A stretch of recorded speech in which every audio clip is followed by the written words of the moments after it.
galera, bom dia, boa tarde, boa noite, boa madrugada. Meu nome é Sidney Martins, professor de língua portuguesa aqui do LAC Concursos, o maior site de videoaulas do Brasil. Se ainda não é, o que eu acho difícil, será. E você, querido aluno, vai contribuir para isso.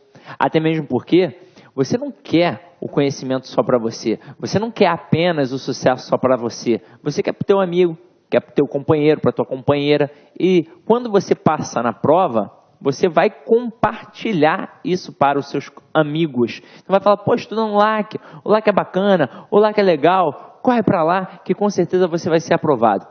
Então, eu contribuo com você e você comigo. Então vamos lá, meu companheiro. Hoje a nossa aula é pertinente ao módulo de interpretação e relacionado ao assunto argumentação. Quando a gente fala de interpretação, você já está ligado, porque eu já mencionei isso contigo diversas vezes, nada mais é do que uma redação ao contrário.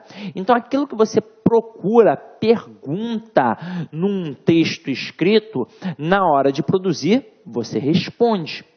Então é o seguinte, quando você faz um módulo de redação, o professor sempre te ensina a produzir os argumentos. No final das contas, a argumentar. Mas e no módulo de interpretação? O que a gente vai fazer com o argumento? Nós vamos identificá-lo. E é o seguinte, a base da argumentação, a base é sempre a conjunção. Nós temos outras possibilidades, outras formas de argumentar.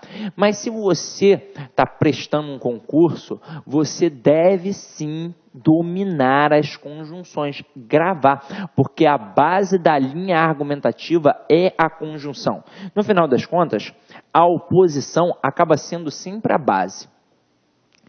Eu mostro isso daqui sempre para o meu aluno entender como a mídia, como o político manipula o povo, é sempre em cima da oposição. Porque diante daqueles 16 valores semânticos que nós temos das conjunções, as 5 coordenativas e as 11 subordinativas adverbiais, nós temos ali fatores argumentativos, mas a base é a oposição. E dentro dessa oposição, que é um conjunto, eu tenho a adversativa, que é coordenada, e eu tenho a concessiva, que é subordinada adverbial. Qual é a diferença entre as duas, já que as duas indicam oposição? A diferença é que a adversativa serve para enfatizar e a concessiva serve para minimizar. Ora, o que isso significa, Sidney? Se serve para enfatizar, serve para deixar o argumento forte. Se serve para minimizar, serve para deixar o argumento fraco. Vamos ver como é que funciona na prática. Vou fazer 2 analogias com vocês e hoje eu ainda vou um pouquinho além. Se liga só.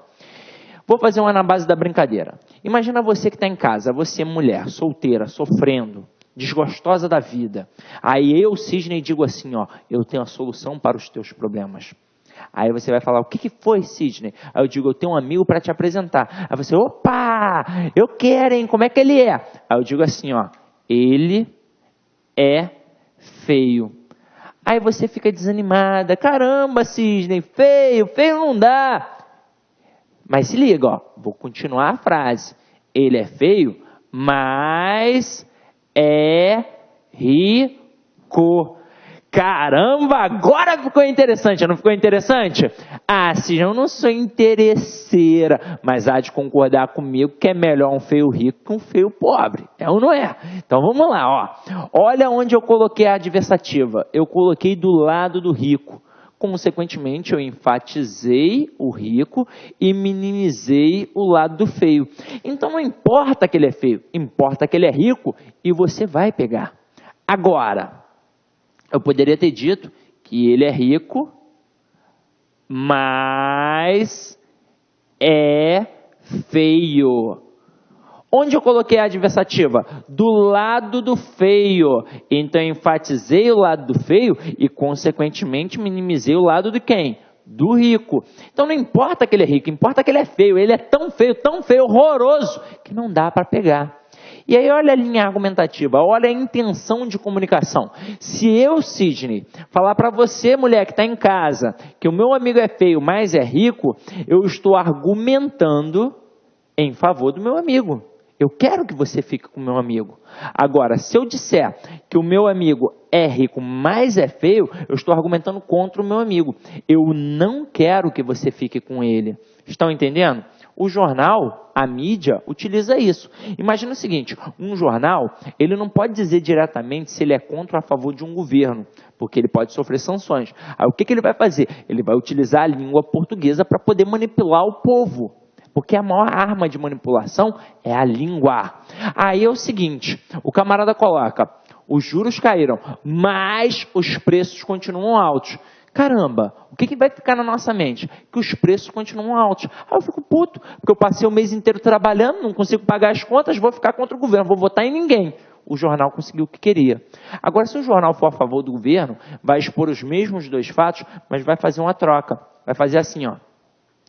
Os preços continuam altos, mas os juros caíram. Aí o que fica na mente do povo? Que os juros caíram.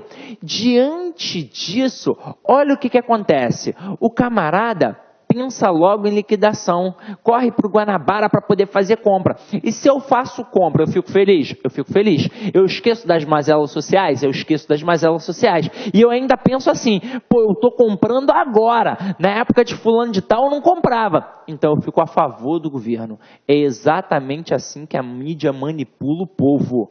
Se eu entendo o processo linguístico, a mídia não me manipula. Eu consigo filtrar o que é bom, o que é ruim, o que é tendencioso ou não. Agora, se eu não consigo dominar, eu viro massa de manobra. E aí vamos lá, vamos dar continuidade. Sidney, você só utilizou a adversativa. E se eu utilizasse a concessiva? O processo seria o mesmo. Vamos lá, se eu botasse assim, ó, embora seja feio, é rico. Aí é o seguinte, meu companheiro. Embora é concessiva, então minimiza. Se eu minimizo um lado, o que eu faço com o outro? Eu enfatizo. Então, se eu minimizei o lado feio, eu enfatizei o lado rico. Ó, embora seja feio, é rico. E você vai pegar. Agora, imagina o seguinte. Vamos continuar utilizando isso daqui, mas para ir mais além ainda do processo, mais ainda além da argumentação. Se liga só. Eu coloco assim, ó, choveu, mas fui à praia. E na outra eu coloco, fui à praia, mas choveu.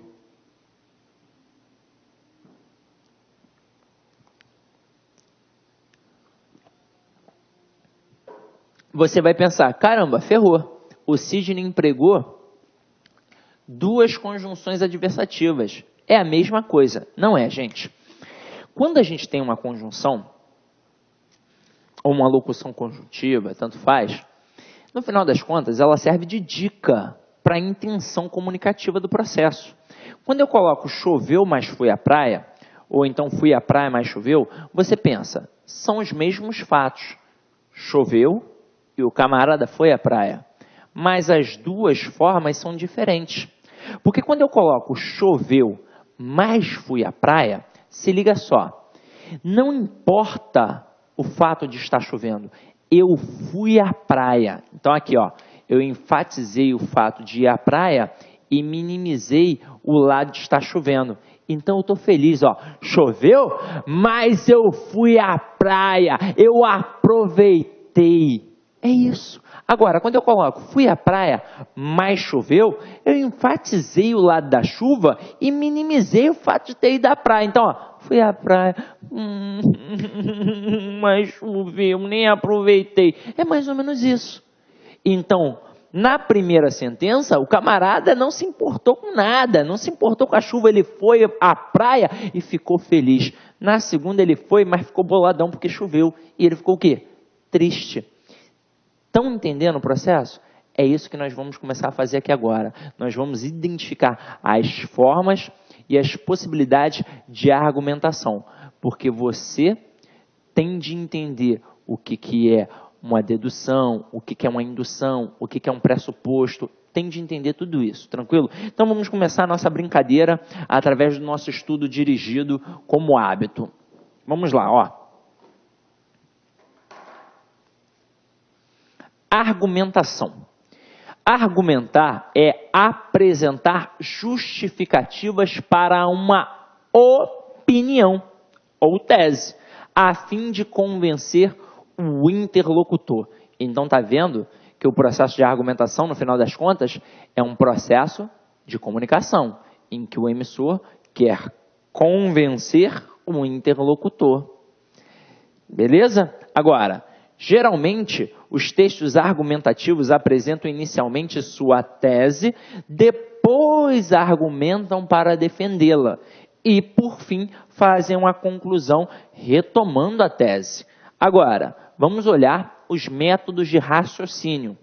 Há duas formas de conduzir a argumentação relacionadas aos métodos de raciocínio. Nós temos a indução e a dedução. Numa você induz, na outra você deduz. Vamos ver como é que isso funciona. Indução. No método indutivo, partimos de evidências particulares para formular uma conclusão mais geral. Olha o exemplo aqui, ó. Anteontem, comi uma laranja verde, azeda. Ontem, comi outra laranja verde, azeda. Hoje, comi mais uma laranja verde azeda. Logo, todas as laranjas verdes são azedas. Ontem o camarada comeu uma laranja verde azeda. Anteontem a laranja verde azeda. E hoje uma laranja verde azeda. Ele pode concluir que todas as laranjas verdes são o quê? Azedas. Então o camarada parte de uma evidência particular para chegar a uma conclusão mais geral. E isso, de certa forma, é uma indução. E eu posso te induzir também. Imagina o seguinte, eu falo assim contigo, na tua casa tem geladeira? Aí você vai falar, tem. Aí eu vou falar, qual é a cor da tua geladeira? Aí você é branca, beleza. Dentro da tua geladeira tem leite? Tem leite. Qual é a cor do leite? Branco, beleza. Aí eu falo assim, e a vaca bebe o quê? Aí você, leite. É ou não é assim que vai acontecer? Mas a vaca bebe leite? A vaca bebe água. Quem bebe o leite da vaca? É o bezerro. Então se liga só, eu te induzi. Aqui, de certa forma, é um processo de indução. Mas a gente deve tomar cuidado com as induções. Mas vamos dar uma olhada aqui num outro exemplo de indução. Os Estados Unidos vêm aplicando a pena de morte há anos, sem obter redução significativa na taxa de crimes hediondos. Países árabes aplicam a lei marcial, e isso não tem trazido efeitos relevantes no combate à criminalidade. Pesquisas mostram, pois, entre vírgulas, portanto, o camarada está concluindo agora, que a pena de morte não é uma solução eficaz em nenhum país do globo, de modo que não deveria também ser adotada no Brasil. Olha como não é um processo de argumentação. O camarada mostra que nos Estados Unidos o negócio não funciona. Mostra que nos países árabes o negócio não funciona. Logo, não funciona em lugar nenhum. Então, não pode funcionar aqui também. Eu até dei uma esmiuçada do processo para você entender melhor. Casos específicos. Os Estados Unidos aplicam a pena de morte, mas sem grande sucesso no combate ao crime. Países árabes aplicam a pena de morte, mas sem grande sucesso no combate ao crime. Conclusão generalizante. A pena de morte não é uma solução eficaz em nenhum país do globo. Tese formulada a partir da conclusão. O Brasil não deve adotar a pena de morte. E assim eu estou argumentando para te convencer que você não deve adotar a pena de morte. Tranquilo? Agora, observação. A indução pode levar a uma falsa generalização. E eu devo evitar as generalizações. Num texto, quando eu generalizo, é um erro. E em textos que você está lendo, de vez em quando tem a generalização, e eu tenho de perceber esse erro, porque pode ser uma falsa generalização. E aí se liga. Anteontem vi um político corrupto. Ontem vi outro político corrupto. Hoje vi mais um político corrupto. Logo, todos os políticos são corruptos. Eu posso concluir que todos os políticos são corruptos porque eu vi um ontem que era, um hoje que era, um na semana passada que era? Não. Eu posso até pensar que a maioria, a maioria, talvez, mas todos, cuidado com a generalização, tá? Todos, nenhum, sempre, nunca, cuidado, ó. Todos e ninguém, muito cuidado, tá? Dedução. No método dedutivo, partimos de uma certeza genérica, para concluir algo relativo a um caso particular. Exemplo, estrutura do silogismo. Esse é interessantíssimo, ó.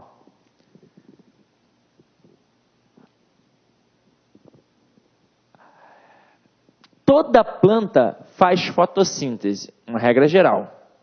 As samambaias são plantas, um caso específico. Logo, as samambaias fazem fotossíntese, uma conclusão específica. Porque se liga só, meu companheiro, se toda planta faz fotossíntese e a samambaia é uma planta, eu posso ou não posso concluir que a samambaia faz fotossíntese? Posso, não posso? Então, observa aí o exemplo. Todos sabem que as cidades brasileiras sofrem com problemas de trânsito e carecem de alternativas de transporte coletivo mais velozes. São Paulo cresceu demais nos séculos 20 e 21, de modo que hoje as avenidas das cidades estão abarrotadas de veículos, especialmente no horário do rush.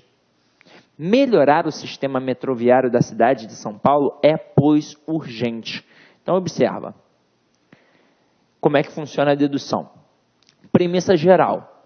As cidades brasileiras sofrem com os problemas de trânsito e carecem de alternativas de transporte coletivo mais velozes. Premissa específica, implícita. São Paulo é uma cidade brasileira.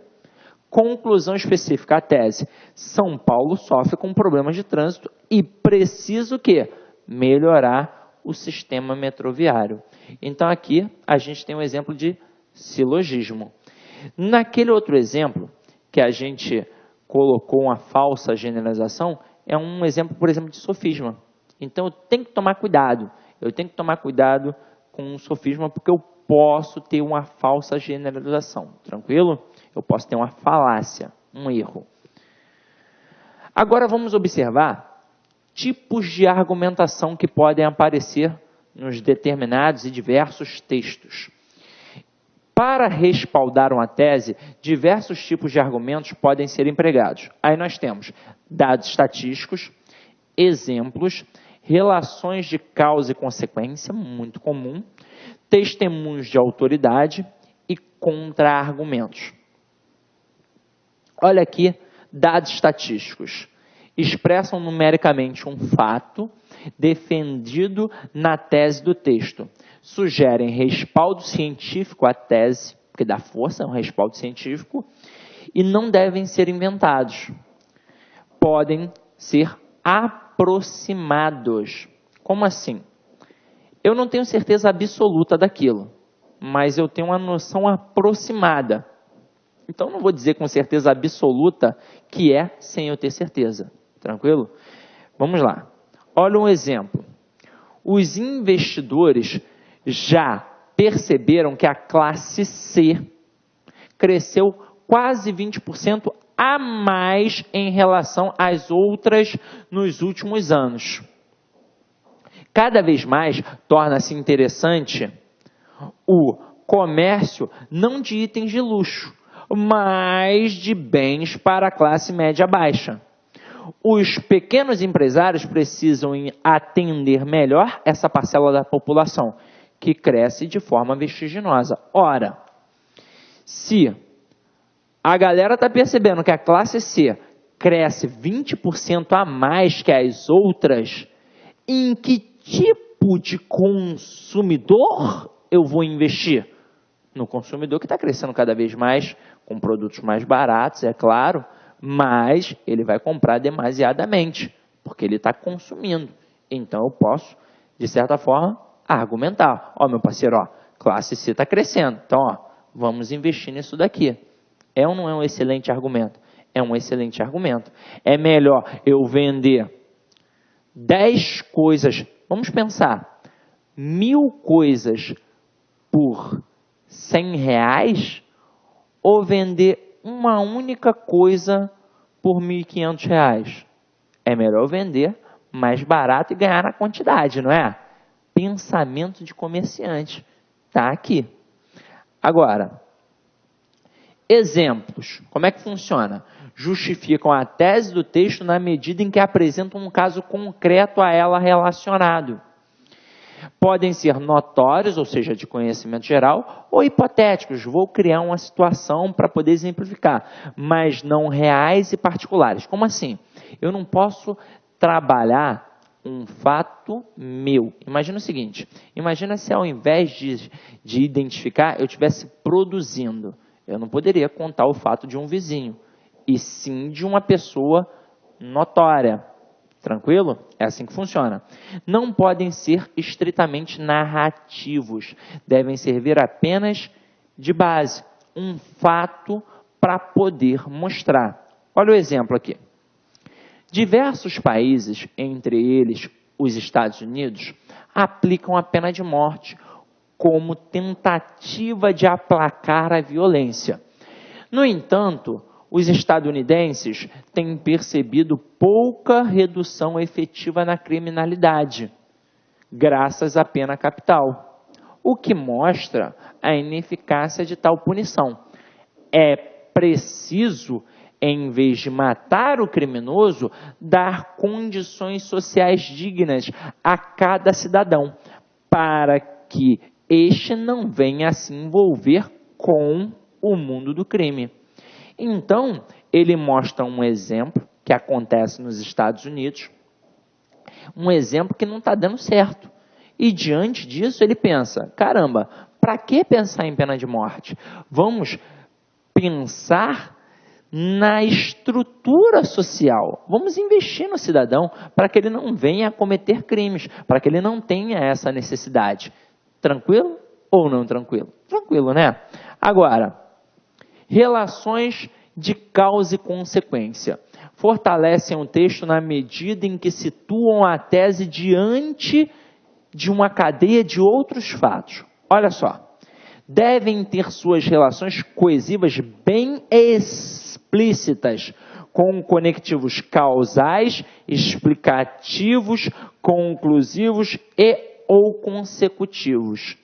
Gente, na maioria das vezes, quando a gente trabalha uma relação de dois fatos, a gente pode ter uma relação de causa e consequência. E não necessariamente a gente vai ter um conectivo que indica causa e consequência. Agora, nas provas, basicamente é o conectivo da causa e consequência que vai relacionar isso. Então, eu tenho aquelas conjunções causais, causa. E eu tenho de saber se tem causa, obviamente tem consequência. Conectivos que indicam consequência. Obviamente, terá do outro lado uma causa. Então, vamos observar isso daqui. É preciso, com urgência, construir mais escolas e não presídios.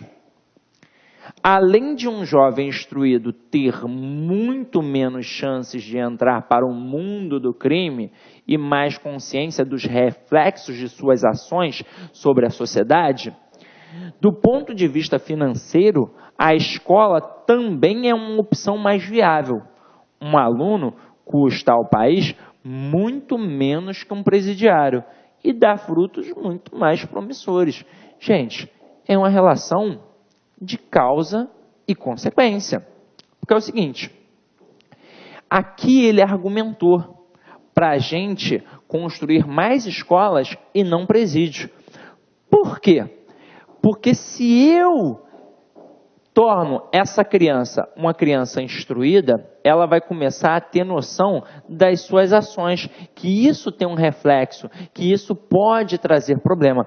Muitas das vezes a gente critica aquele moleque que está lá cometendo um crime, mas ele nem tem noção da real situação que ele expressa. Ah, sim, a gente está defendendo assim, mentindo mal? Não, não estou defendendo. Há casos e casos, essa é a verdade. Agora, quando o camarada investe na escola, ele está tirando aquele possível cara que estaria no mundo do crime. Sem contar que ele ainda utilizou um argumento interessante, que foi o financeiro, porque você vai gastar muito menos com a criança do que gastaria com um presidiário. Então, se eu invisto na educação, eu não preciso investir num presídio. Ou seja, dou a base, dou a educação, consequentemente, esse camarada não virará um criminoso. É a lei da causa e da consequência. Agora, eu também tenho a relação dos testemunhos de autoridade. Trata-se da fala de pessoas renomadas, de competência notória sobre o tema discutido. Em citações diretas, use aspas. Se não tiver certeza da versão original, prefira uma paráfrase. Não invente citações ou autoridade inexistente. E aí se liga, como eu sempre digo a vocês. Ao produzir, eu faço isso.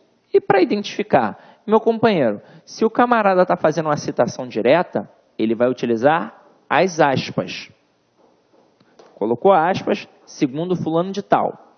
Se ele for fazer uma citação implícita, ele vai fazer uma paráfrase. Lembra quando nós estávamos trabalhando a intertextualidade e eu disse a vocês que a intertextualidade em provas se apresentam em paráfrases e paródias? A paráfrase é o dizer o mesmo, é dizer a mesma coisa através de outras palavras. Então você vai perceber, aqui está dialogando com determinado autor, com determinada pessoa, com determinado texto. É assim que funciona. Então o testemunho da autoridade, ele pode ser de forma explícita ou também implícita. E aí vem comigo. Segundo o secretário de Educação da cidade de Londres, a Inglaterra tem obtido bons resultados no ensino da matemática, utilizando a música em sala de aula. Também o presidente da Associação Brasileira de Matemáticos ratifica, ou seja, confirma, a música é a matemática dos ouvidos e as crianças adoram isso. Percebe-se então a possibilidade de inovar na sala de aula do ensino básico, trazendo novos acordes para a educação matemática. Ou seja, se um camarada renomado de Londres e um camarada renomado do Brasil dizem que a matemática deve ser trabalhada com possibilidades lúdicas, como a música, por exemplo, por que eu não inovar dentro da sala de aula e trazer novos acordes para o ensino da matemática? Se pessoas importantes estão fazendo, por que eu não fazer? E isso é uma forma de argumentar diante de testemunhos de autoridade. Imagina, eu sou professor de língua portuguesa, aí eu tento te ensinar um negócio, aí você, pô Sidney, leva mal não, mas eu estou te vendo hoje pela primeira vez, aí eu vou e digo assim, olha, não sou eu que estou dizendo, Bechara é que diz. Aí você vai lá, opa, se é o Bechara que está dizendo, porque ele tem prestígio, tem notoriedade. É uma autoridade no assunto. Aí você vai falar, pô, se o Bechara está dizendo, aí sim, agora sim. Porque você, ó, assim, tu não tem experiência não, mas o Bechara tem. Aí você vai. É mais ou menos assim que funciona. Agora, contra-argumento, um processo interessante também, ó. Contra-argumentar é apresentar uma ideia oposta à sua, para logo depois derrubá-la por meio de argumentos seus. A contra-argumentação antecipa possíveis questionamentos do interlocutor. Seu contra-argumento deve estar ligado à ideia alheia combatida por um conectivo de oposição. Então, observa como é que isso funciona num texto. Muitos afirmam que a prioridade ambiental brasileira é a preservação da Amazônia. No entanto, olha a contra-argumentação, olha uma ideia adversativa que indica a oposição. Se não se tomar cuidado com outros ecossistemas, tais como o Pantanal e o Cerrado, danos ainda maiores podem ser acarretados ao meio ambiente e ao homem, visto que nessas regiões há maior povoação humana e, portanto, maiores riscos de degradação. Então, ó, não dá só para preservar a Amazônia, vamos preservar outros locais também. É uma contra-argumentação, tranquilo? Agora, diante disso, vamos entender como é que funciona a coerência dessas argumentações. Como é que é coerência e argumentação? A coerência textual é um fenômeno que garante interpretabilidade ao texto, ou seja, que ele possa ser lido e compreendido pelo interlocutor. É o seguinte, você sabe que a coesão está relacionada à estrutura e à coerência. Ela está relacionada ao sentido. Então, o que é um texto coerente? É aquele que é entendido. E um texto incoerente é aquele que não é entendido, porque ele não faz o quê? Sentido. Todo texto deve ser coerente, porque todo texto deve ser entendido. Especialmente o argumentativo, pois disso depende o convencimento ou não do interlocutor. Afinal de contas, se eu estou argumentando, eu tenho de ser entendido, porque eu não quero convencer, eu não quero manipular, de certa forma, aquela pessoa a fazer o que eu quero. Se eu não for entendido, como é que eu vou conseguir? Não tem como. Aí se liga só. Há 4 grandes regras que, se respeitadas, asseguram a coerência ao texto. Aí vem aqui comigo, ó. Regra da repetição, regra da progressão, regra da não contradição e regra da relação. São técnicas que a gente vai poder trabalhar aqui agora.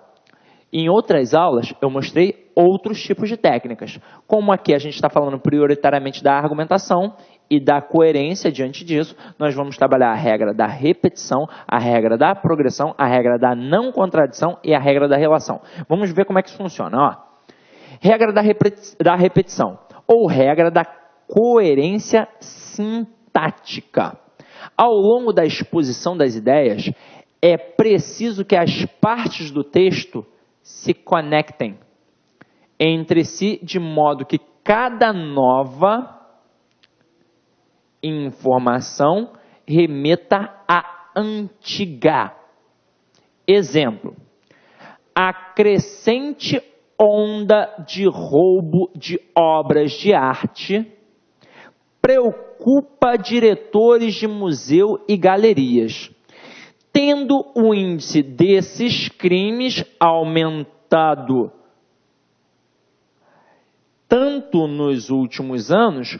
Hoje, equipamentos de última tecnologia são utilizados para proteger telas, esculturas e outros patrimônios culturais. Vamos entender.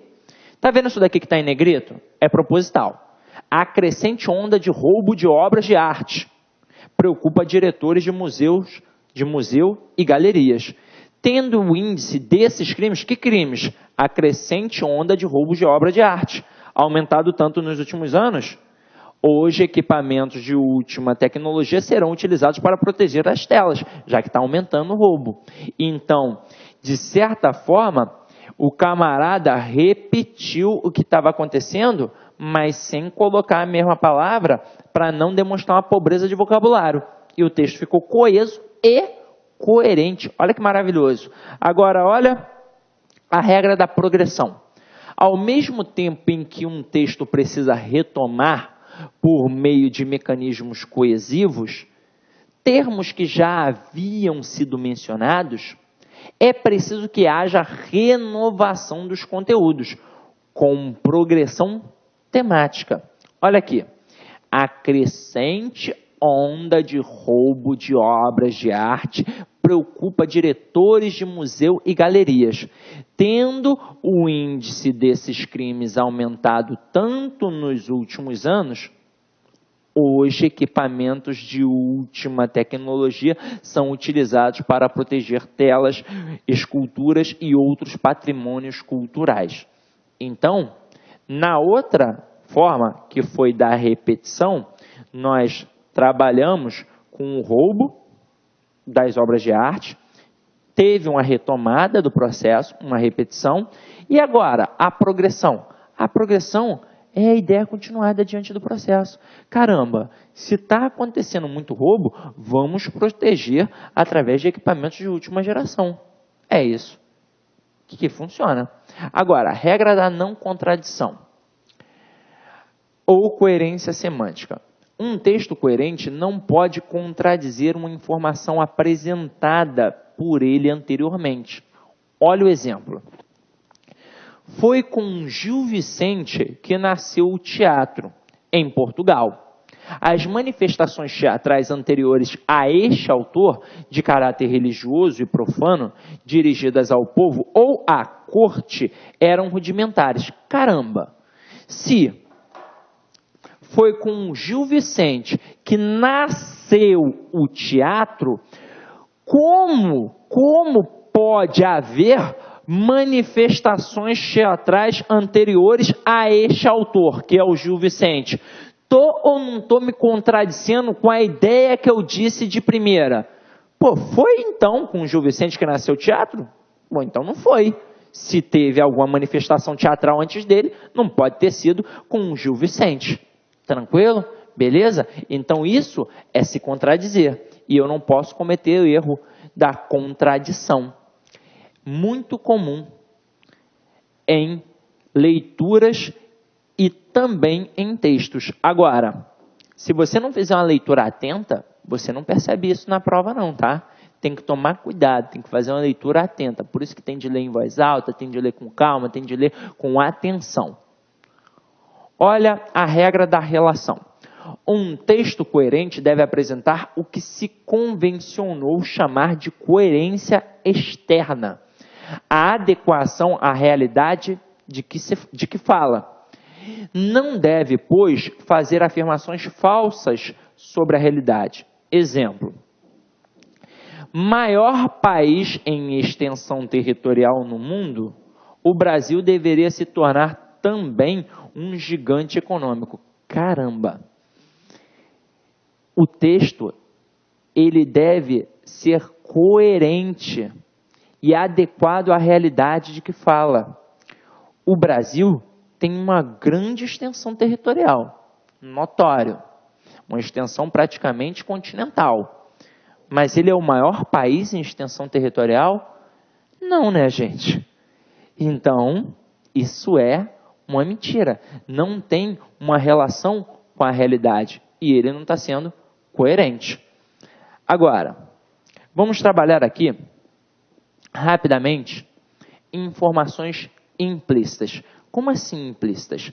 Vão exigir o conhecimento de mundo do camarada. Não está ali no texto, está implícito. Mas o teu conhecimento de mundo permite saber. Então, olha só. Na construção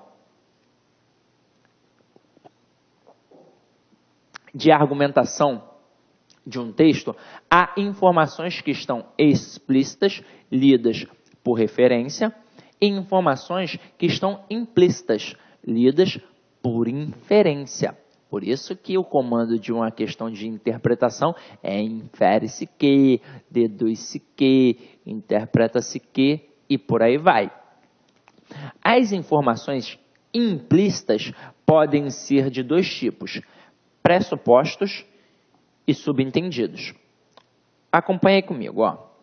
Pressuposto: condição implícita para que a outra afirmação, ó, condição implícita para que outra afirmação seja verdadeira. Está sempre marcado por uma pista textual específica. Acompanha aqui comigo, ó. Olha o exemplo. Posto. Mário, apesar de jovem, dirige bem. Opa, ó, Mário, apesar de jovem, dirige bem. Pressuposto. Jovens dirigem mal. Pista textual, apesar de. Que esse apesar de é uma ideia concessiva. Ó, embora seja jovem, dirige bem. Apesar de ser jovem, dirige bem. Ainda que seja jovem, dirige bem. Então, quando o camarada coloca Mário, apesar de jovem, dirige bem, ele, de certa forma, está mostrando que a maioria dos jovens dirige o quê? Mal. Mas o Mário dirige bem. Então, já deu para perceber, não é? Como é que funciona a relação do pressuposto. Exige o teu conhecimento de mundo. Agora aqui, ó. Olha a outra frase. Maria é a nova namorada de Pedro. Pressuposto. Pedro já teve outra namorada. Ou então, até outras. Pista textual. Outra. Caramba. Quando eu coloco Maria é a nova namorada de Pedro, Maria é a nova namorada de Pedro. Eu vou pensar o seguinte, quando o camarada coloca aqui, ó, nova, ele está me mostrando que teve outra. Então, se é a nova namorada, é porque teve outra. Tranquilo, meu parceiro? Então, é isso. Agora, vamos entender como é que funciona a questão do subentendido. Inferência contextual, percebida não por uma pista no texto, mas pelo conhecimento de mundo e pelo conhecimento prévio do interlocutor. Então, vai além do pressuposto. Porque ali no pressuposto, apesar de eu trabalhar o meu conhecimento de mundo, era algo muito notório. Caramba, os jovens dirigem mal. Né? Ó, Mário, apesar de ser jovem, dirige bem. Então, é um pressuposto que qualquer um é capaz de entender. Existe conhecimento? Existe. Mas qualquer um é capaz de entender a linha de raciocínio. Agora aqui vai bem além. É um subentendido. Então, se liga só. Sua monografia está ótima. Não há erros de grafia no seu nome. Caramba, vamos parar para pensar. Será que essa monografia está ótima? Isso aqui foi uma ironia, foi uma sacanagem. Então o camarada bota, sua monografia está ótima, não há erros de grafia no seu nome. Porra, então só não tem erro no nome do cara. O resto é uma porcaria. Então isso exige o quê? Que você entenda o que está subentendido. Maria ama muito seu marido. Até o abraça no Natal. Caramba, ela não ama tanto assim. Até o abraça no Natal? Pô, se ama muito, tem que abraçar o tempo todo. Quando o camarada coloca até o abraça no Natal, é porque no Natal ela abraça. Mas em outras situações não. Então, isso exige um conhecimento de mundo que vai além. Vai além porque tem de exigir ler bons livros, ver bons filmes, escutar boa música, idade conta, prática, conhecimento empírico, tudo conta. Imagina o seguinte, se o camarada não tiver a noção do que é uma monografia, não tiver a noção de como é que funciona um ambiente acadêmico, não vai entender isso daqui. Se o camarada nunca se relacionou com alguém, também não vai entender isso daqui. Então, para eu entender o subentendido, eu tenho que ter o conhecimento de mundo, um conhecimento prévio, tranquilo? E é assim que funciona. Quanto maior o meu conhecimento de mundo, maior a minha capacidade interpretativa. Então, meu filho, pare de ficar o tempo todo no Facebook e vá estudar. Pelo menos, pare de ficar vendo besteira na televisão, para de ficar vendo só mulher pelada, coisa e tal, e vá assistir a um telejornal que vai te enriquecer culturalmente. Um programa cultural, por exemplo, TV Cultura tem muito aí, vai assistir a um Arte com Sérgio Brito e vai ampliar o teu conhecimento. Tranquilo, meu companheiro? E para finalizar aí, Uma dicasinha do House, Dr. House. Você não é derrotado quando perde, você é derrotado quando desiste. Meu companheiro, acompanha aí a aula e se liga na ideia do House. Você vai perder sempre. Ah, eu já perdi, eu dei mole, coisa e tal, fui derrubado. Meu companheiro, a vida inteira é assim. O que define um vencedor não é a derrota, e sim como ele se levanta e continua lutando. Meu parceiro, você não é um derrotado. Só de estar aqui já é a prova de que você é um vencedor. Então é isso, ó. Ide em paz e que o Senhor sempre vos acompanhe. Fica com Deus. E tchau, tchau. Clique lá.